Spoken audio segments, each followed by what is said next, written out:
ici pour tous aller battre dans son ancien temps. Donc ça la kamiki et concept ça pour continuer na yote.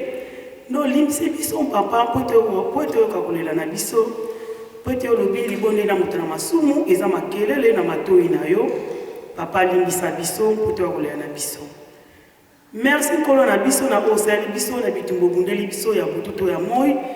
Pe oyo ko bundela ka biso ntango nyonso. Papa biso bana na yo toye inesika oyo. Toye koyo kalilo bana yo. Papa toye na basani ya mpamba. Moko kati na biso pona mi poeta alesa biso na mokolo munene. Papa ya zali nani? Soki yo tongi ndako te, toyo pesi ete. Oya ko pesa biso akozula wapi nzambe na biso. Papa etikete yo pesa ye. Et puis yepe apesa biso. Papa kotika yepe vitite ndi yo zongisela yepe ndambo ya ye. Ote mokolo na suka tokotuna mamoko na moko. Papa kotiki programme nyonso na maboko na yo. Biso tokomi na kimia. Totelike bandeko bazali na nzela pe memi moko na kimia. Ebandela poaki no bosukeli nyonso totiki na maboko na yo. Na nkomo na tata mwana molimo santu. Amen. Yeah.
kimbangu ye molimo santo katina banzembo bopanza sango nanga ete tata kimbangu ye molimo santo napesi bino mokumba ya kopanza sango na mokili mobimba katina banzembo bopanza sango nanga ete tata kimbangu ye molimo santo katina banzembo bopanza sango nanga ete tata kimbangu ye molimo santo tango ekokile yo mondimi ya tata kimbangu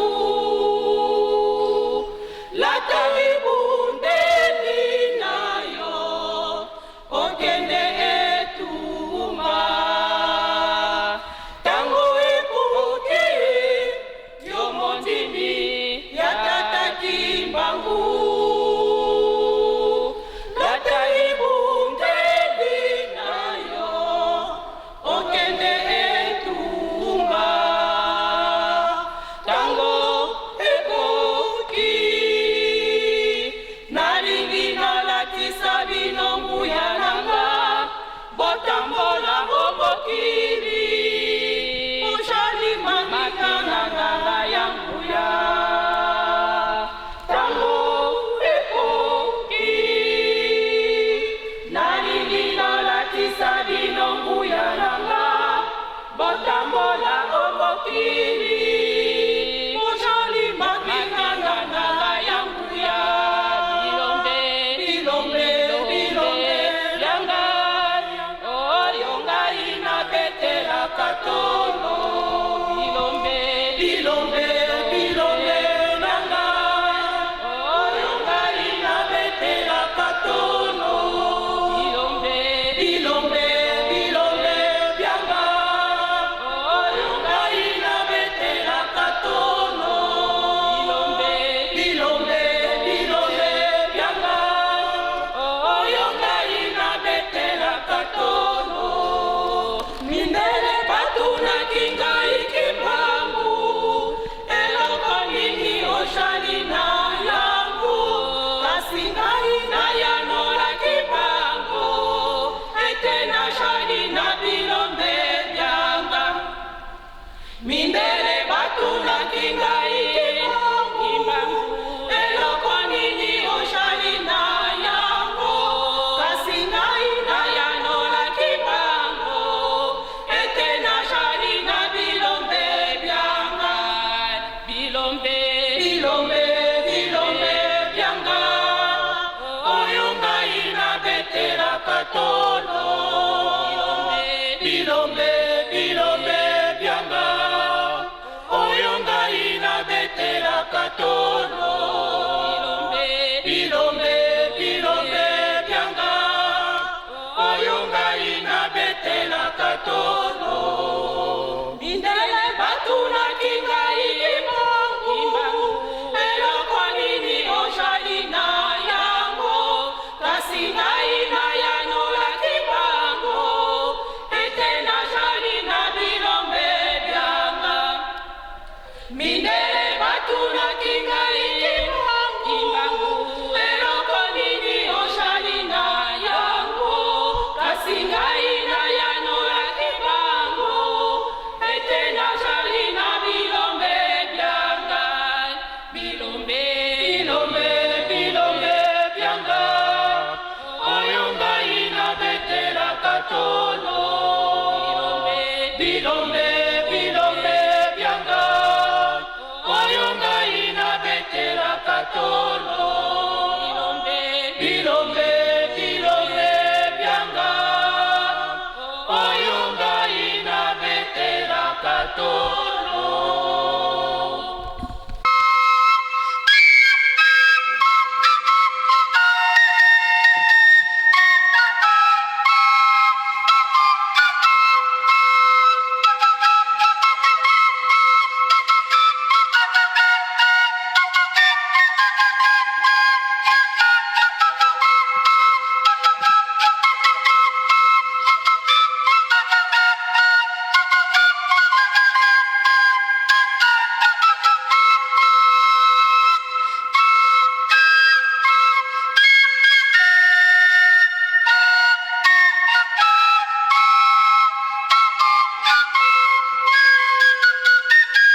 ntina na mokili kokanisela bandeko na biso na baboloko l'hôpital bisika ya ndenge na ndenge ya mpasi mikili na biso misato ya Kongo na ntina wana tokobenga bato misato na ntina na libondeli ya mpasi.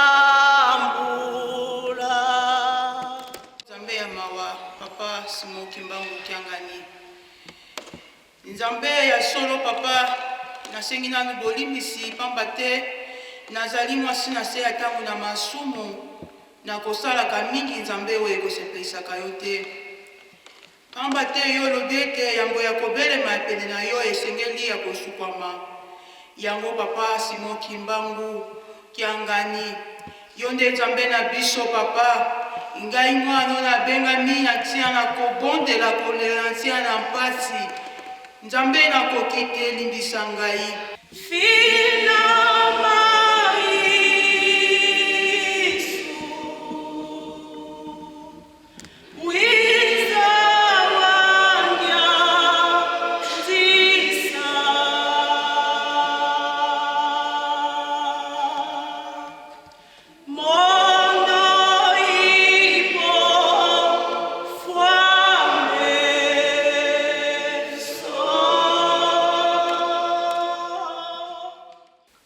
Nzambe ya mawa, Nzambe ya bolingo, Nzambe ya ekili. Mama sili kofongola libonde nini na kokobakisa. Solo tosalani na esika oyo papa le 27 décembre 2020 molulu oyo ya le 24 décembre 1959 date ya reconnaissement ya Ingoma Tata Simon Kimbangu, l'état belge peut sur autorisation L'ingoma Tata Simon Kimbangu ekosambela mwana kimia ezalaki mokolo ya esengo biso mpe tomoni na siko papa toye na esengo bamaladi kene mosika na biso solo papa yo ozali nzambe otambisi biso na biloko ezanga na biso na makolo ntango oyo papa mokili moningani oyo bino boprofesizaki yango ezali kosalela tomoni mon peuple mabe oh yo paralysé mokili mobimba banda mois de mars kino lelo nzambe na biso alobi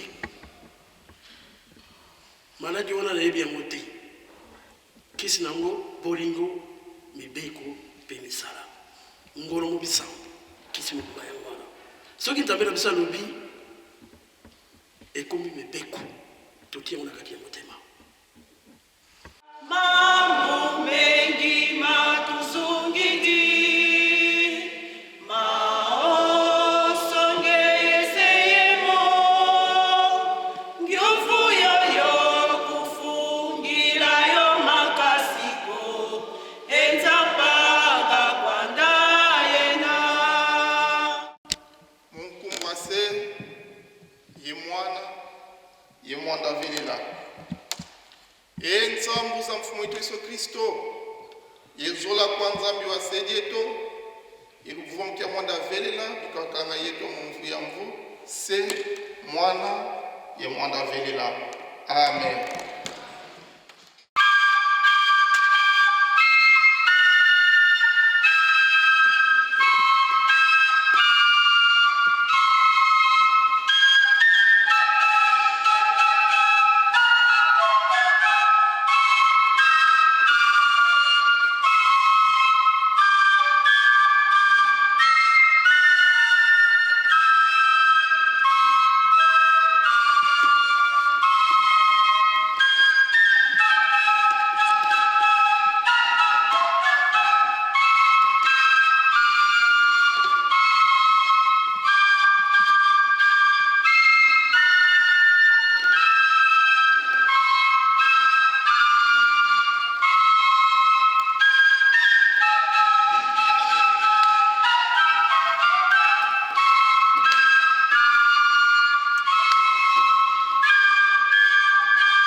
mpo nkombo ya tata ya mwana mpe ya molimo santo.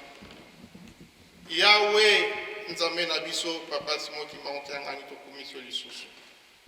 Papa tala bana na batoni esika eye malgré mabetu mabunga na biso tomoni epai tokotalisa te epai na yo. Mpamba te mbula mobimba obombi biso mopepe ya ndenge na ndenge ebetaki biso kobanda na nzoto kino na molimo kasi okomisima mokolo oyo ya lelo papa ya solo le 27 mikolo mitikali mike tokota na 2021. Papa ya solo bandeko mingi tozalaki na bango bakomi te biso tokomi yango. Bana na yo bazali reconnaissant batiki bandako bamatina esika eye mpona kokumisa yo mpe mpona koyembela yo. Papa ya solo ntango oyo ngonga ete ekokani ete bana na bakotambola epai bapate na yo mpona kozwa mosolo pamba te ezalaki mobeko na libota na bayuda oyo basalaki na ekeke ya liboso ete bakoki komata na ndako na yo maboko ya kokauka te mpamba te ndako na yo esengeli kozanga eloko te. Papa ntango oyo mpe biso oponi na ekeke oyo ya mini etoyi kosalela yo esengeli ete Yerusalemi etona na eloko nyonso mpe ezanga eloko te. Papa na ntina wana omoni ete epai bapate na yo batamboli bazwi mosolo yo koliaka mosolo te kasi mosolo esalaka mosala yo kozwaka libonza na moto na masumu te. Soki moto abongami ete abonzela yo amoni ete azali na ino na likambo na moninga esengeli asila likambo wana nsima ye kobonzela yo. Papa biso lotoni na mikumba yokela biso maokanga biso motema te. Pambola biso ntango ezangi suka nde molimo santo eyingeli kati na biso kobanda lelo lobi libela na libela. Nzambe tata mwana mpe molimo santo tosengaka manso. Amen.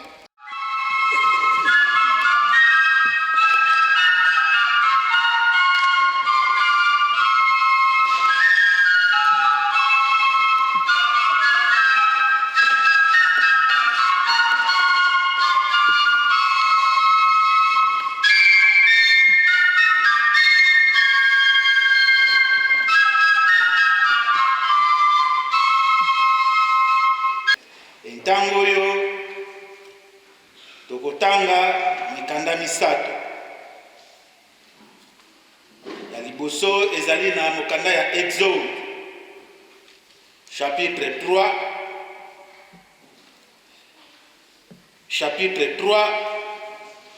verset 6 à 10.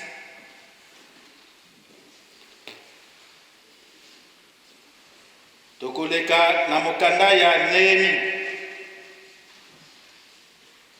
9 verset 1 à 3. Pona kosukisa ezali na mokanda ya Luc na Nouveau Testament 21. Soki tozwi litangi ezali boye kombo na tata mwana mpe tata molimo santo. Nzambe alobi lisusu nazali nzambe tata na yo, nzambe ya Abraham, ya Isaac mpe ya Jacob. Bongo Moïse abombi elongi na ye pamba te abangaki kotala nzambe. Yawe alobi nasi namoni ndenge bato na ngai bakomi na mpasi na Egypte. Nayoki ndenge bazali kolela na maboko ya basoda oyo bazali konyokola bango. Ya solo nayebi pasi na bango, nayeyi mpo nabikisa bango na maboko ya ba-Egyptien. Nakolongola bango awa mpe nakomema bango na mabele moko ya malamu mpe ya monene, esika etonda na miliki na mafuta ya nzoi. Bakananite, Bahittite, Baamorite, Baperizite, Bahivite mpe Bajibusite bafandaka kuna. Yango wana natindi yo epai ya mokonzi monene ya Egypte mpona kobimisa bato na ngai na Israel na Egypte. Pamba te kolela ya bato ya Israel ekomi ti epai na ngai, pe namoni ndenge Égyptien bazali konyokola bango. Nkombo na Tata, Mwana pe Tata Molimo Mosantu. Tobondela. Nkombo na Tata, Mwana pe Tata Molimo Mosantu. Yawe Nzambe na ngai, Tata natondi yo botondi, pamba te bolingo pe mawa na yo emonani solo. Yo osangisi biso lisusu na oyo esika, Papa napesi merci, pamba te bolingo pe mawa na yo ezangi ndelo. Yo nde ebandeli ya maemanso pe suka ya likambo nyonso ezali na biso ntina. Tata tobengi yo, ngai oyo natelemi liboso ya bandeko na ngai, ngai nazali nani? Moto mpamba, mosali ya masumu ntango na ntango. Tata kasi olimbisa ngai, pamba te mai oyo ekobima na monoko na ngai ekoka kozwa esika kati na bomoi ya bandeko pe mitema ya bandeko na ngai. Kasi Tata okanisela pe ngai oyo natelemi awa, pamba te nabima mpamba te, kasi okanisela pe ngai. Kimia pe bolingo na yo eumela okati ya mabota na biso. Kimia pe bolingo na yo eumela na o esika Papa, pamba te manso ekoleka na esika oyo ezala be ntina na lokumu pe nkembo na yo. Mawa na yo okati ya mabota manso lokola ezali mposa pe bolingo na bino. Nzambe Tata Nkolo Yesu pe Tata Molimo Mosantu. Amen. Na ebandeli totangaki na nzembo ya Bayuda. Na nzembo ya Bayuda kuna elobi na biso nini? Pamba te likambo esangisi biso lelo na esika oyo ezali likambo ya monene penza, ezali likambo na tango ya kala ezalaki mpasi na ntina na bakoko na biso. Kasi ntango oyo ezali na biso esengo, pamba te biso banso tokutami na esika oyo moto azali kolela azali te, kasi toye na esika oyo na ntina na kosanjola pe kokumisa Tata Nzambe. Bandeko na ngai batata pe bamama, mokanda na bomo elobi na biso ete Alleluya, bokumisa Yawe po azali malamu. Ebongi toyembela ye po atonda na bolingo. Tokumisa Nzambe na biso na ndenge ekoki. Yawe azali kotonga lisusu Yerusalemi, azali kosangisa bato ya Israel oyo bapanzanaki. Abikisaka bato oyo bazali na mawa na mitema, akangaka bapota na bango.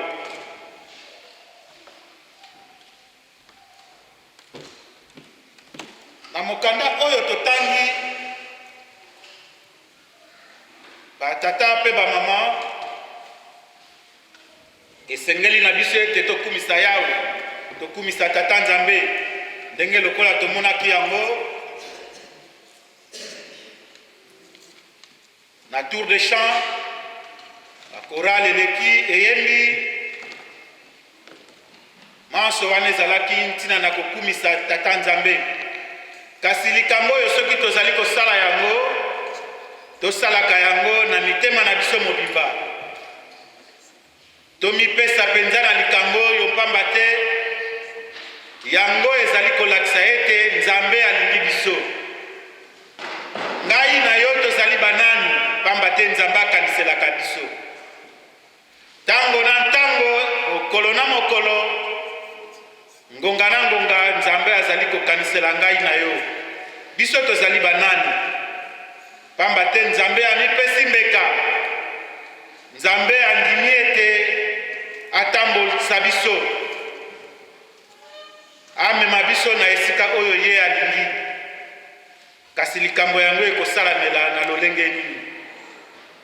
Na yango soki toye kokota na esika oyo na ntina na kosanjola kombo ya Tata Nzambe, tosalaka likambo wana penza na motema mobimba e tobongisaka makambo wana malamu penza pamba te nzambe akozwa esengo nzambe akoliaka bambongo te nzambe akoliaka bobele esengo ya nzambe soki etondi motema nde lipamboli likolo na biso bana ntango wana nde tokoleka na mai oyo ezali na biso motuya kati na mokolo na lelo.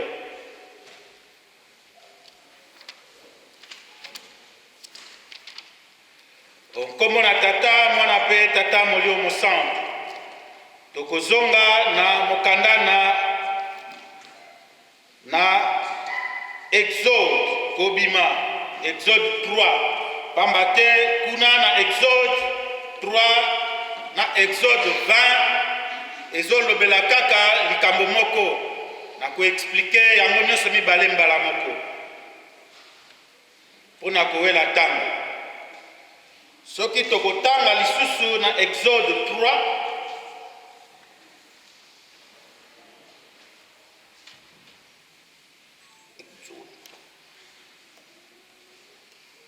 kuna nzambe azali mokanda elobeli biso boye nzambe alobi lisusu nazali nzambe ya tata na yo nzambe ya Abraham ya Isaac pe ya Jacob bongo Moïse abombi elongi na ye pamba te abangaki kotala nzambe kasi soki totali na malamu penza likambo wana ezali kotalisa bobele kobima pamba te soki bowumbu ezalaki seke kokota ezalaki yango wana ntango oyo bana ya Israele babandi kobima kasi likambo yango elekaki lolenge nini pamba te mokanda na bomo elobi na biso solo ete nzambe ayoki kolela ya baisraele na bomo ya papa Diangenda papa alobi solo ete biso bakimbangiste tozali kopi kole ya baisraelite ngai na yo kasi likambo yango ezali lolenge nini pamba te oyo elekaki na oyo ezali kosalama ntango oyo ezali lolenge moko na bolingo oyo tata nzambe alingaki moto nde atindaki papa Moïse to ndeko na biso Moïse to koko Moïse akoka kozonga na Egypte esika atikaki baisraele po akoka kozwa relève na ntina na kotambolisa bango te koya komema bango na esika oyo tata nzambe alingaki kasi manso wana po ndeko Moïse akoka koaccomplir likambo wana nyonso soki bolingo ezalaki te kati na ye manso wana elingaki kosalema te pamba te botosi ya nzambe elingaki kozala na ye te moto oyo akutami na bolingo kati na ye manso ekozala facile to ekozala nayebi te na lingala na koloba ngo lolenge nini kasi ekozala facile yango esengeli na biso ete likambo ya liboso kati na biso ezali bolingo pamba te na bolingo tokoki kosala maimanso ezali na biso ntina be kati na bolingo soki bolingo ezali na biso te ezali na biso mpasi na likambo esangisi biso na mokolo na lelo le 24 lelo tozali le 27 mais journée ya lelo ezali journée commémorative la journée ya le 24 décembre 2020 de cette même année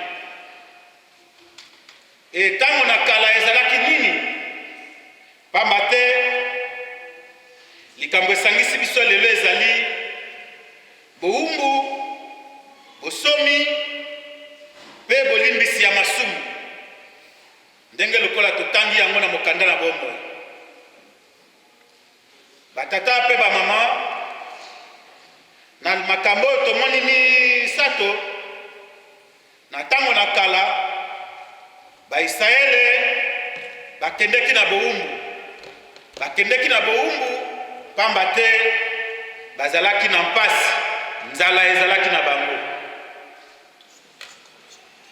Na lolenge wana ngai na yo pe tokutami na bamboka oyo tokutami pamba te tokimaki pasi epai na biso toye awa pamba te awa abondance ezali. Lelo tolobi mondela koloba te banda lelo bokomi baumbu tokomi pe baumbu tokosalela bango pamba te ezali mokili na bango. Na lolenge wana baisraele bakutamaki na boumbu bakendeki koluka lipa na mokili ya Egypte pe kuna bakutamaki na boumbu pe bakotaki na boumbu. Ntango bakoti na boumbu mpasi nyonso to lisolo nyonso oyo ya boumbu ya baisraele ngai na yo toyebi yango pamba te tokotangaka yango mokolo na mokolo oyo tokosanganaka na mokanda ya mibeko. Ntango oyo tolingi kolobela nini pamba te ntango ezali mpenza ya kokende. Tolingi tolobela likambo oyo emonaki bakoko na biso na boumbu oyo ezalaki na bango kati na mokili na biso. Bango bakendeki koluka lipa na mboka na bapaya te ndenge lokola ngai na yo toye koluka lipa awa. Bango bakutamaki kaka kati na mokili na biso kati kasi boumbu ekangaki bango pamba te moko amonaki solo ete ye azali to mondele amonaki solo ete ye azali na makasi koleka bakoko na biso nde akotisaki bakoko na biso na boumbu. Kasi bobimi na bango na boumbu ezalaki lolenge nini?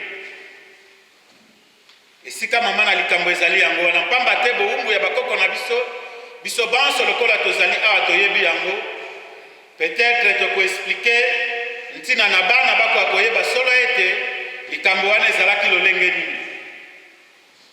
Bakoko na biso bamonaki mpasi kati na mokili na biso, mpasi ezalaki na bango. Mpasi wana tokoki komesure yango te pamba te ezalaki solo pasi.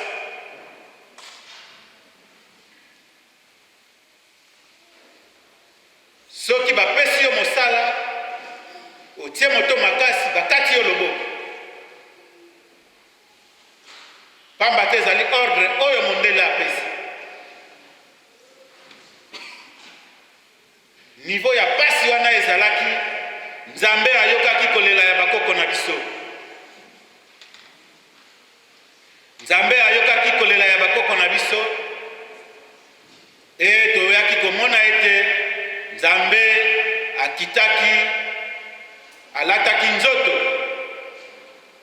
tata Simoni Kimbangu ayaki. Pona nini? Pona koya kosikola bakoko na biso na mpasi oyo bango bazalaki na yango. Kasi ezalaki likambo ya liseki te pamba te na likambo oyo ebandisi biso lelo na oyo esika ezalaki likambo ya pasi mpenza pamba te mabota na mabota ekangamaki bakendeki na relégation. 37 000 familles, 150 000 martyrs oyo bakufaki na nzela bakufaki,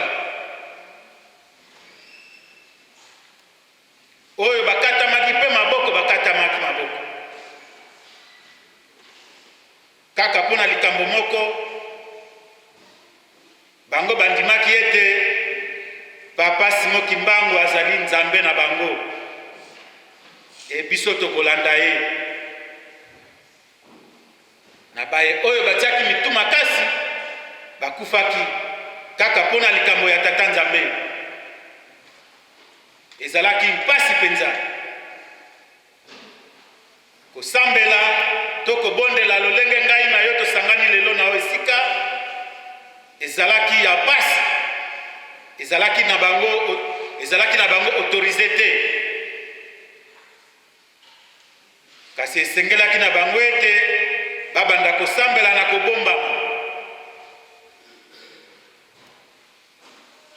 Procédure wana ememaki bango tango molai penza.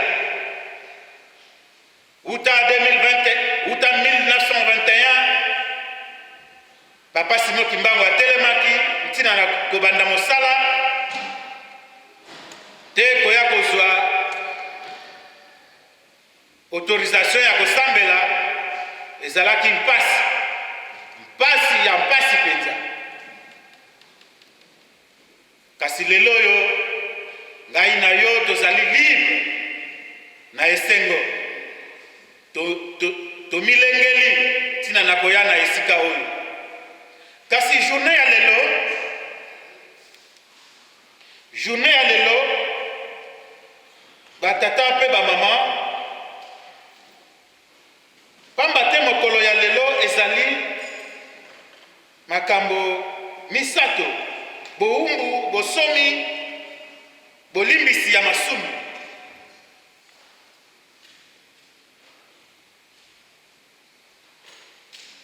Tomonaki solo ete le 24 décembre 1959, Papa Diangenda, le chef spirituel oyo ya liboso,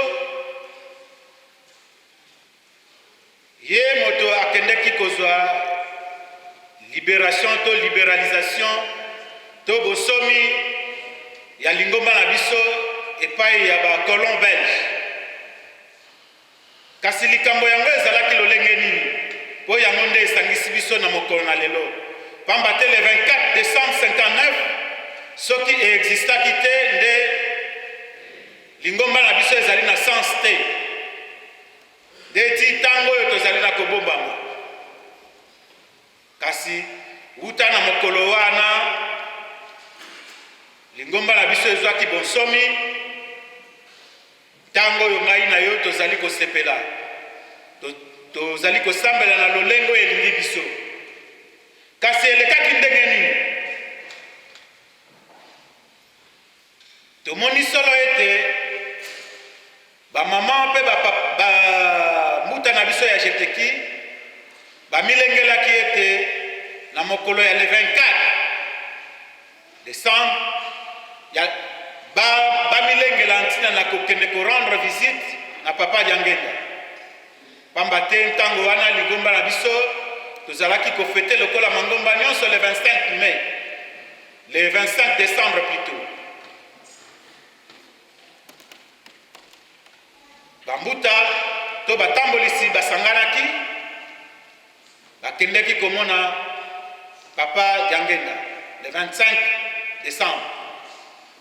Bakomi epai ya papa souhaité papa baveu basalaki maye oyo nyonso ezalaki na bango ntina bapesaki bakado oyo ezalaki na bango. Ntango wana papa ayebisi bango ete nazali na surprise ya kosala na bino. Surprise ezalaki ete papa a annoncé na bango ete lingomba na biso tokobombama lisusu te, tokosambela lokola mangomba nyonso, pamba te bakolon belge bandimi solo ete tokoki kosambela na biso lokola mangomba nyonso.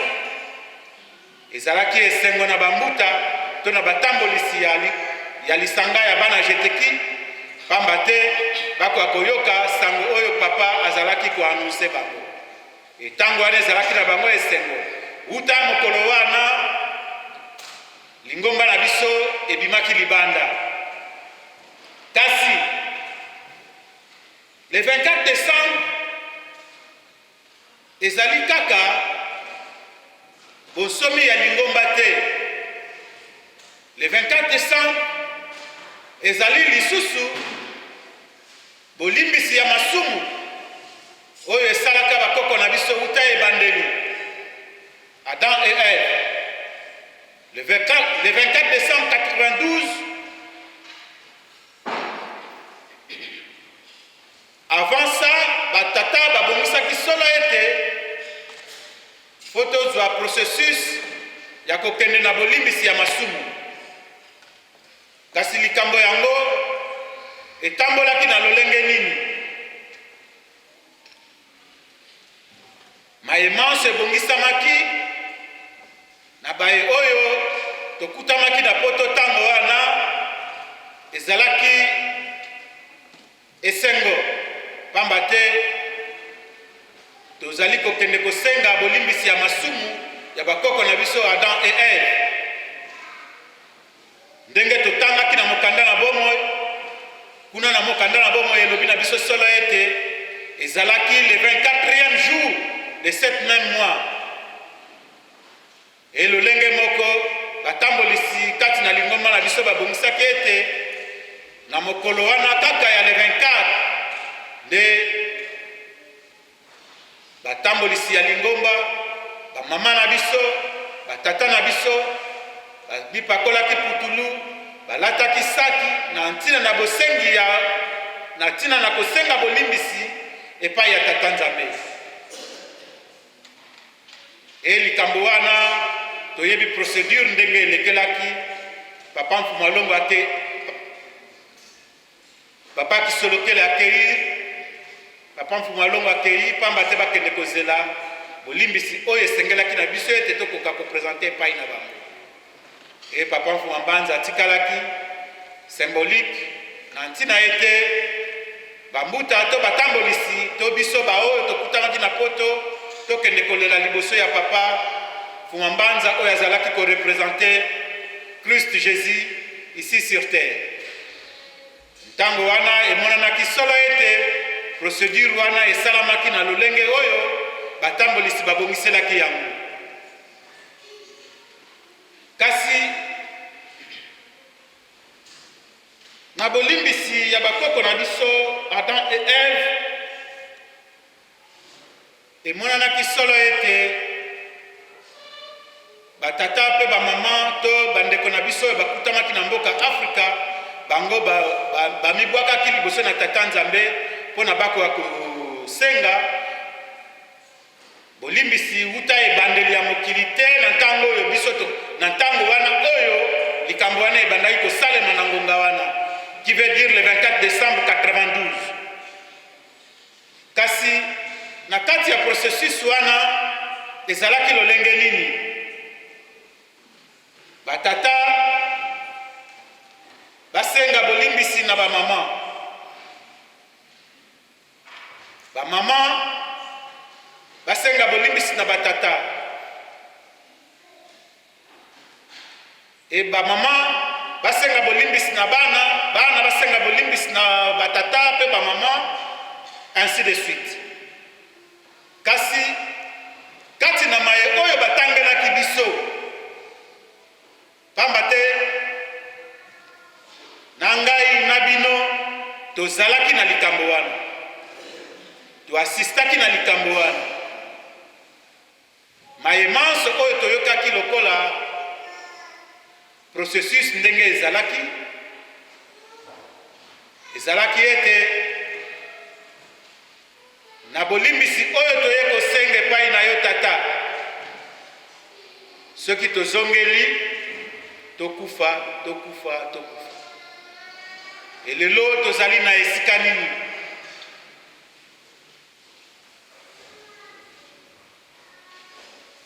Totala etamboli na biso, totala lolenge nini biso tozali kotambolisa bomoi na biso. Kasi tata Nzambe atiki biso te. Tata Nzambe atiki biso te. ndenge lokola mokanda na bomo elobi na nzembo na bayuda moto azali nani o nzambe akaniselaka ye. Nzambe amoni ete soki atiki biso akozala perdant, kasi nzambe azali tout le temps kokanisela biso. En revanche, en retour, nini oyo biso tozali kosala, ba effort nini oyo biso tozali kopresenter liboso na tata nzambe. Pamba te ya asengi biso ete totonga Yerusalemi. Soki botongi Yerusalemi te, lobiko ezali te mpo na bino. Soki botongi Yerusalemi te, lobiko ezali te mpo na bino. Kasi totala kaka ndenge biso tokosala. Soki tozongi lisusu nsima na mokanda na Luc elobi na biso ete ndako oyo ekopanzana ata libanga moko te ekotikala likolo wana. Kasi na Apocalypse mokanda na bomo yeyebisi biso solo ete likolo mpe mokili ya sika ekiti. Yango tomoni Jérusalem ya sika. Tata Simoni Kimbangu Kiangani azali kosenga na biso ete totonga Yerusalemi. Likambo mosusu ezali te mpo na biso kaka ya kotonga Yerusalemi. Tozala na bolingo, tozala na mibeko, e tosala misala. Likambo oyo tata nzambe abongisi po ete tokoka kozwa accès na likambo wana ezali kaka totonga Yerusalemi. Tozala na mibeko, tosala misala, tosambela mingi, tolongola bonzoto kati na biso, pamba te nzambe alingi kosala likambo na ye. Kasi esengo wana tokosepela nango kaka soki tokotonga Yerusalemi, soki tokosala lolenge oyo tata alingi.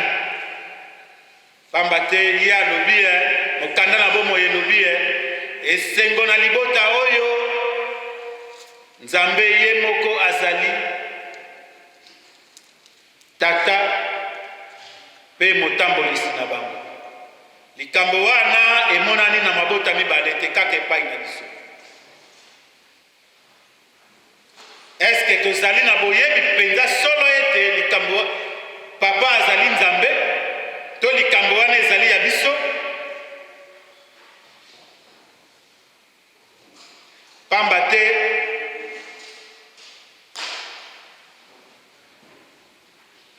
diero na yo po pesa yango pasi, potia yango na ntinzani pasi.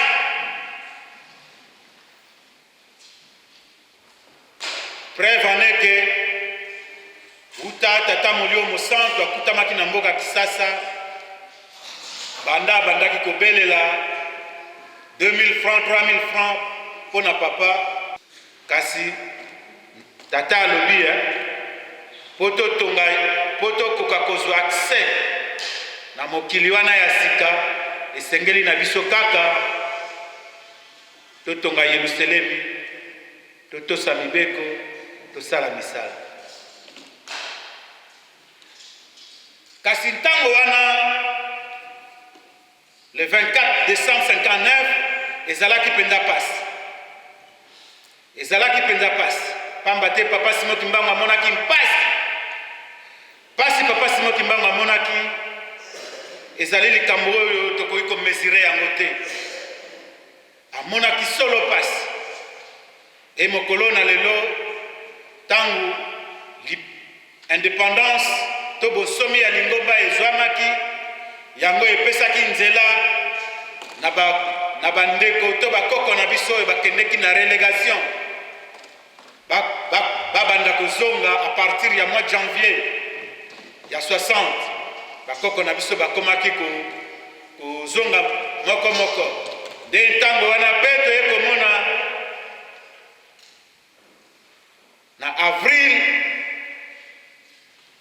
60 nzoto ya papa Simon Kimbangu eye kolongwa na mboka Lubumbashi na procédure nyonso oyo papa abongisaki ntina na kobimisa nzoto ya papa esika yango ezalaki te koya kokoma nango na mboka Kisasa Matadi Mayo te na Yerusalemu ya sika kasi elaka ezalaki ya papa Simon Kimbangu ete bozongi na ngai na Yerusalemu les colons belges fo bakanga bisaka na bango bazonge epai bango bauta na mboka na bango na mokili na bango mpe esalamaki lolenge wana uta mokolo wana epesaki biso accès ya kozala libre mpe ya kosambela lolenge nyonso oyo biso tolingi ntina wana mama mopesi nzembo mama mopesi nzembo apesa biso nzembo ya pasi ya papa Simon Kimbangu pasi ya takimbangu kati na mokili pasi ya takimbangu pa 1 2 pasi ya takimbangu kati na mokili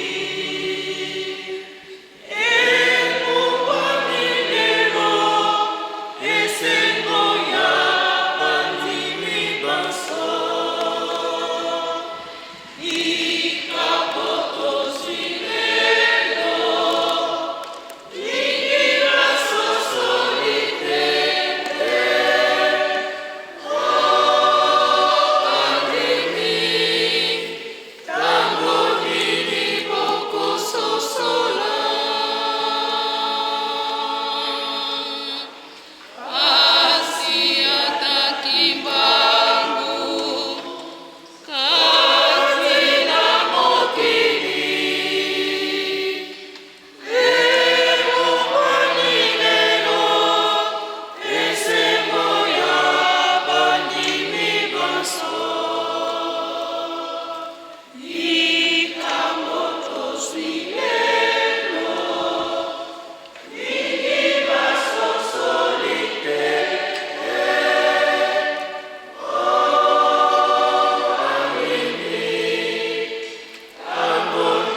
les siècles.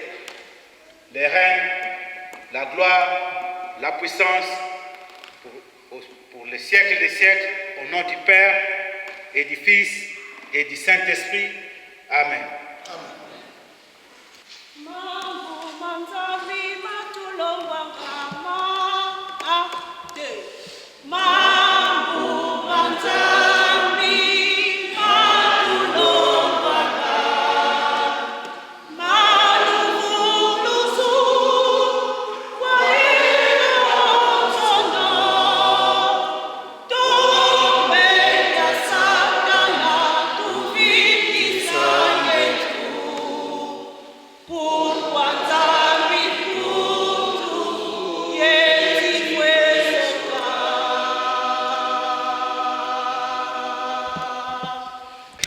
parti oyo topesanaka mbote na ndenge nzambe abateli biso semeli mobimba toyi kokutana lisusu lelo. Yango wana avana leka ndenge bomesano toyebi ke tofandi awa bato ebele. Tozali na bana, tozali na bapaya baye kotala biso. Bamususu bayebi monoko ya lingala te, obe bayebi yango bien te. Yango wana na lumbango nyonso parce que tokomi 16h35 obe 37. Tokobenga mama na biso asalisaka biso, mama journaliste, mama Elga yaka oleka pona resume ya muke ya Matthew. In de naam van de Vader, de Zoon en de Heilige Geest. Hierbij een korte samenvatting van de preek van vandaag. De predikant heeft het in zijn preek vooral gehad over onze feestdag van 24 december. Op die dag vieren wij dat wij als gelovige Kimagisten vrij zijn om ons geloof uit te oefenen, om te bidden tot onze God, om onze God te eren in samenkomsten zoals deze.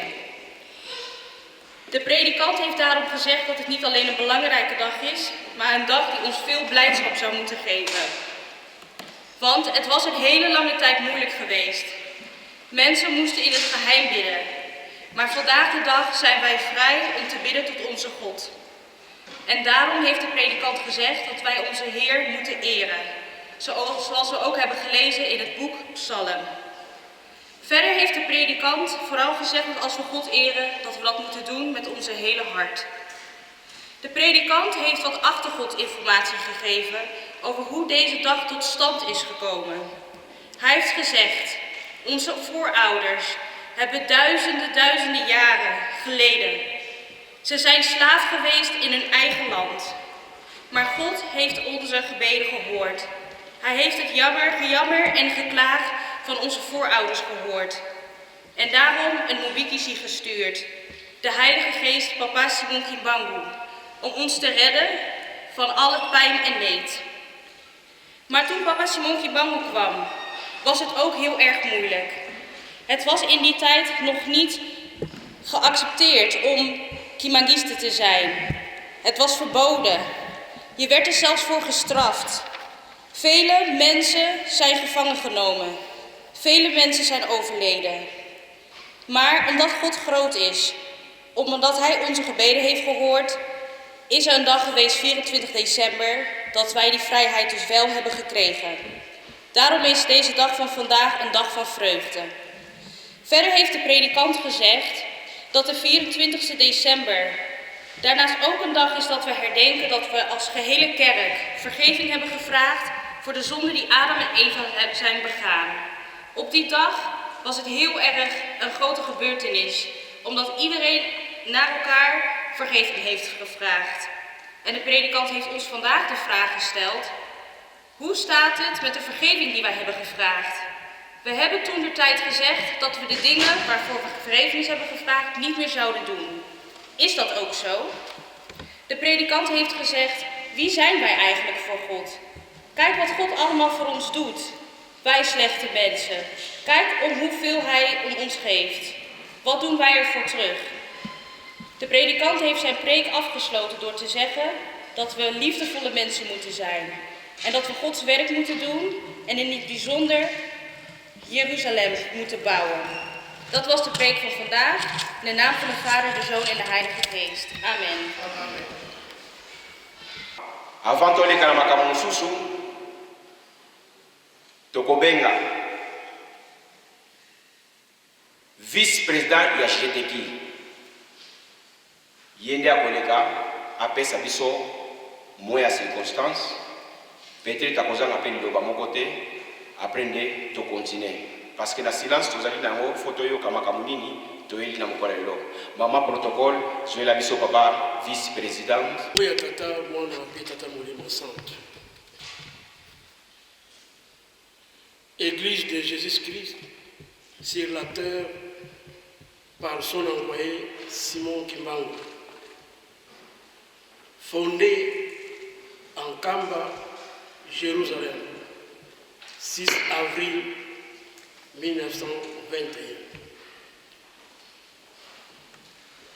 GTK, paroisse de Notre-Dame, Hollande. Discours à l'occasion du 60e anniversaire de la fête du 24 décembre 2020. C'est avec le plus grand joie que nous commémorons cette grande date du 24 décembre 2020. Jour de joie, de liberté, marquant la 60e anniversaire de la reconnaissance officielle de l'Église kimbanguiste, ainsi l'Église de Jésus-Christ sur la terre par son envoyé Simon Kimbangu, par l'État colonial belge. Mais avant revenons sur cette date historique gravée à jamais dans l'histoire de Kimbanguiste. Le groupe théâtral kimbanguiste est une association culturelle sans but lucratif et apolitique créée au sein de l'Église de Jésus-Christ sur la terre par son envoyé spécial Simon Kimbangu, ainsi que l'Église de Jésus-Christ sur la terre par son envoyé Simon Kimbangu. Le 25 décembre 1959 à Kinshasa, plus précisément à Monkoto 87, sont à la base de cette création Papa Banibadio, Dibabouidi Albert et Maman Anne Babaka. En cette date, le 25 décembre 1959, Maman Anne Babaka eut l'initiative de donner un cadeau pour la fête de Noël à notre cher papa, Diangena Puntima Joseph. Notre papa lui dira, suite à cette initiative, de ne plus venir seul et donc de venir avec un groupe de personnes pour que ces initiatives grandissent. En guise de symbole, 3 pigeons, l'un reste à Monkoto ainsi que 2 autres partant de différents endroits ont matérialisé la mission de la GTK, à savoir celle de propagage des noms de papa Simon Kimbangu dans le monde.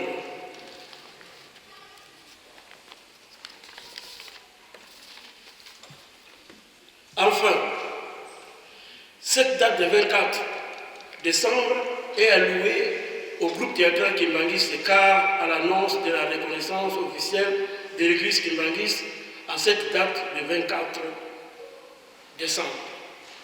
Ce groupe fut informé les premiers. C'est là que le groupe théâtral kimbanguiste est né. Depuis cette date est donnée aux membres du groupe théâtral kimbanguistes. Ce groupe a pour mission principale d'évangéliser, éduquer, de divertir par l'art dramatique, théâtre et par la musique chant. La propagation du kimbanguisme, christianisme, résultat de l'ensemble des actions et de l'enseignement de Papa Simon Kimbangu dans le monde. Participer au développement de l'homme et de l'Église ainsi que favoriser la compréhension des réalités kimbanguistes, bibliques et historiques figurent parmi les objets du groupe théâtral kimbanguiste. Par son extension géographique, son nombre d'acteurs et son rôle à jouer ce mouvement l'un des grands mouvements de l'Église. En plus, notre part d'éducateurs est grande en ce que nous complétons nos évangélistes, pasteurs, prédicateurs. Et notre travail ne peut porter de bons fruits que si nous marchons tous dans la loi, car il est question dans cette tâche de sauver les âmes, vie humaine, celle de nos choristes et nos propres âmes. Quel honneur que cette date soit allouée au groupe théâtral kimbanguiste. J'étais qui oyé, j'étais qui oyé, j'étais qui oyé, oyé, oyé, oyé, pilier de l'Église originale. Que vive les kimbanguistes, que gloire soit rendue à Papa Simon Kimbangu. J'en finis ainsi au nom du Père et du Fils et du Saint-Esprit. Amen.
ya mwana pe ya tata molimo santo.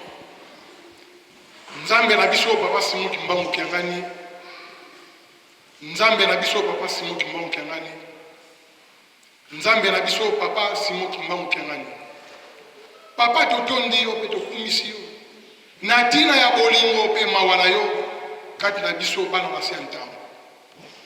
Papa ninto senga toloba. Uta tomo kino ntango yo. Papa mama na likambo toyeba kawa Matei solo tata mote ya te ya biso. Kasi tamo tokobima libanda mpasi pe bandeli wana pamba te basani na biso ezali ya kotonda. Papa kotika te Matei otoyoki tobwaka yango.